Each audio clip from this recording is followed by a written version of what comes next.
Now there's two fresh versions available, so we're here to decide which one you'd rather spend your own money on.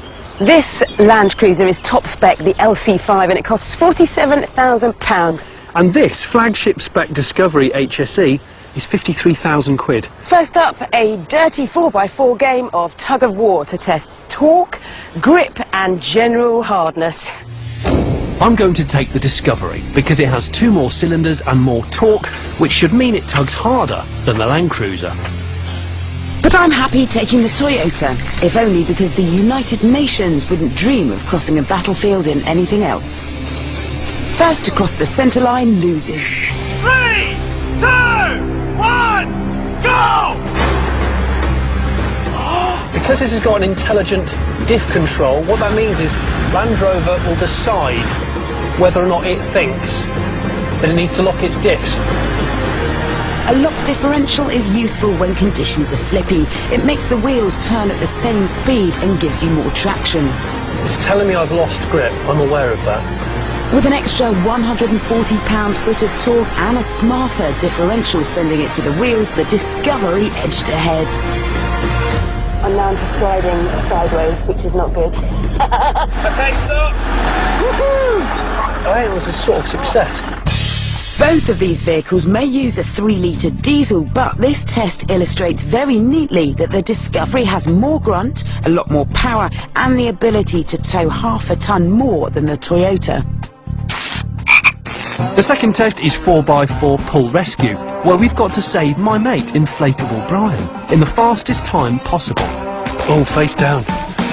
I'm going to use the crawl system, and I'm going to put it on a medium crawl, so I can take my feet off all the pedals, lean out the window and grab him, and the car just crawls along. That's my cunning plan. Okay, Johnny boy, I am ready. 3, 2, 1, off you go. Oh, that's the crawl system. Oh, she's using some braking technology.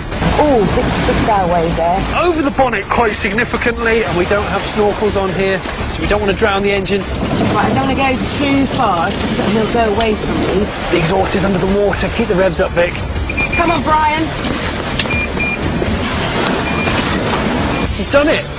I've never hooked a man in quite such a fashion. You actually saved Brian in 31.03 seconds. Excellent behaviour. That's not bad. I'm sure you've pulled blokes quicker. On your marks, get set, go! Okay, I don't know how fast to actually go into the water. And he's off. Oh, sugar, that was a bit high. It's quite a big bow wave as well. It's got all the way over the bonnet. I've got to make sure I get him before the bow wave does. Oh, I think he's pushing Brian too far away. No! Oh! Yes, I've got him! My bloody hero! I cannot believe how fast you went. I was gunning, baby, I was gunning. 19.7 seconds.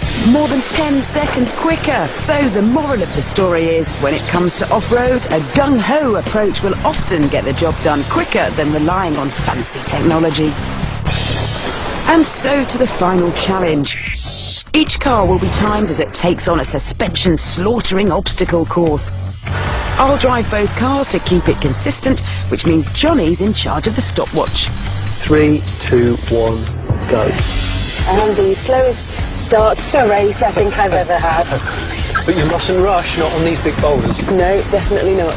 Great thing about the Land Rover is you don't have to be like an off-road warrior to know all the lingo. You literally look at where you're travelling, turn the knob, oh look, there's rocks, swivel that to rocks, put the right height up if you think it's going to gash you underneath, and off you rock. It's so incredibly easy to use. I think it's much simpler than the Land Cruiser. Okay, Grass, gravel, snow, that's pretty safe. Okay, so what am I doing? 10 miles an hour, just over 1,000 RPM. Yeah. Oh, 20 miles an hour, 25 miles an hour. The revs actually went to 3,000 RPM there, John. Awesome. The engine in this is better than the Land Cruiser. It's still very refined, actually, and it's not half as noisy. Stop the clock, 2 minutes 53. That's not bad. That was a piece of cake. It hasn't even broken a sweat. No. Neither of you. No. I mean, that's an important point. Totally. It's very, very refined. Right, Land Cruiser. 3, 2, 1, Vic, go. Okay. Okay, now I've got it in rock mode, okay? Yeah. And I've also jacked the suspension up, but you can only jack it up at the rear, so I'm definitely scraping on some rocks underneath, aren't I? Oh, yeah. It's definitely kissing the rocks, It is, isn't it? whereas the Land Rover didn't. Ditch run. Ditch run. Okay, right. Down, The ride up, feels a bit down. pogo-y. Pogo-y, definitely. It feels that it's straining a lot more, and I think it's only because that engine is noisier. It makes you think that it's working harder. Yeah, yeah. It's definitely a little bit more agricultural. Yeah. Does it make you feel special? No. And that's It feels a bit cheap. I still can't get over that it's only a 4-cylinder. Time for the Oh, sideways. come on, Land Cruiser, you've got to win one of them. Okay, finish 2 line. minutes 31. 2 minutes 31.